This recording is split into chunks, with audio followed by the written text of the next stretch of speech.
So, good evening to all. This is Vandana Yadav, and I'm working as a legal intern with Lexis and Company. And the topic I would like to talk about today is arbitration.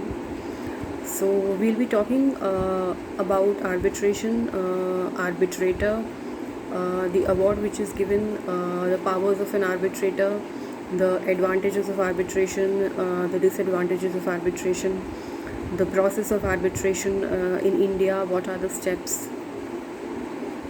So we'll begin with what is arbitration. Arbitration is a alternative dispute resolution form. It's a form of ADR. It's a way to resolve disputes outside the judiciary courts. And the dispute here is resolved by one or more persons who are called arbitrators. And like in the courts, we get decrees or we get judgments or we get a verdict, but in arbitration, we get an award. So, arbitration is not the same as judicial proceedings. Also, it is not the same as mediation. In mediation, there is a reconciliation. It's a form of settlement negotiation which is facilitated by a third party. We'll talk about arbitration in India. Arbitration in India is governed by the law, the Arbitration and the Conciliation Act 1996. According to the arbitration law in India, two parties, in order to adopt this mechanism for a dispute resolution, an agreement to that effect should be signed between the disputing parties. The parties can either opt for a separate arbitration agreement to be signed between them, or they can include an arbitration clause in the main contract which is there between the parties. Arbitration process in India is something which is followed to end a business dispute.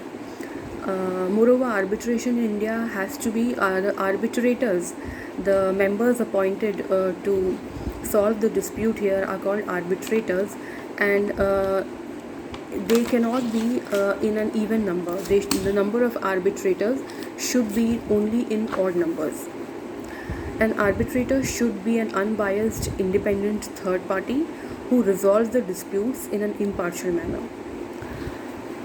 Appointment of the arbitrator. The appointment of the arbitrator, this is the most important step in the whole process of arbitration. If the parties fail to specify the number of arbitrators, the tribunal will consist of one arbitrator. Moreover, in this Arbitration and Conciliation Act, there is no guidance regarding the method and the manner in which the communication shall go on. However, in practice, it's more in writing. It's only in writing. The arbitration and the law of arbitration in India does not require unanimous agreement from the tribunal unless otherwise agreed by the parties. Any decision of the tribunal can be made by a majority of all of its members. Now we will come to the stages of arbitration process.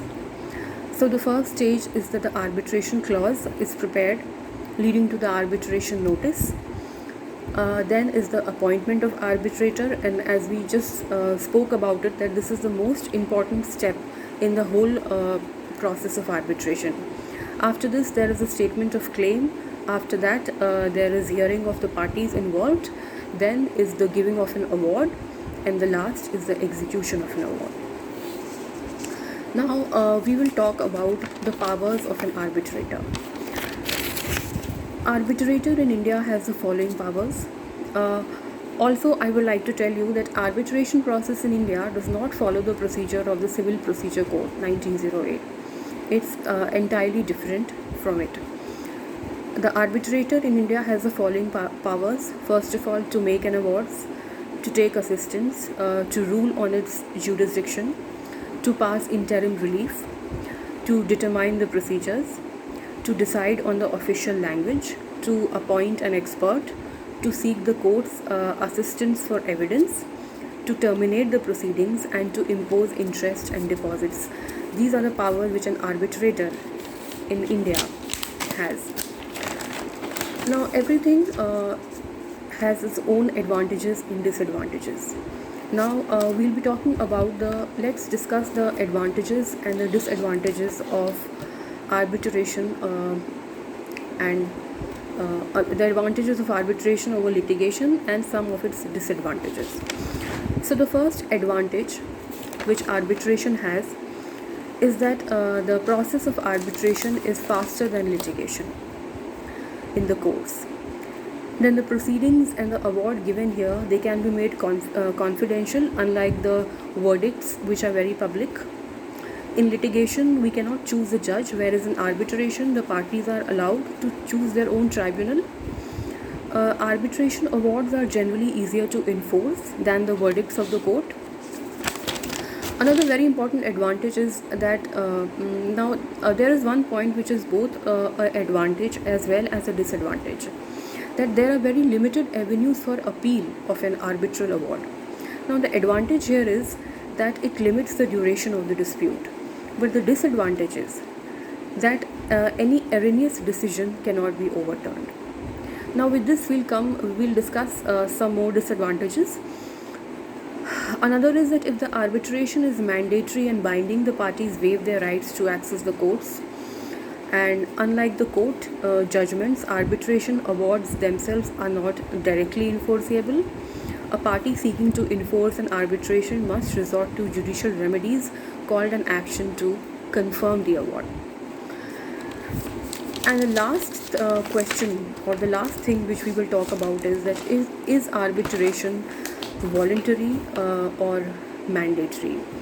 So guys, it can be both. It can be either of the two. Only that in a mandatory arbitration, it can only come from a statute or from a contract that one party imposes upon the other, in which the parties agree to hold all existing or future disputes to arbitration without actually necessarily knowing specifically what kind of disputes will arise. So this was all for today. I hope you liked the video, and maybe with this bit of information you can choose between arbitration and litigation. Thank you.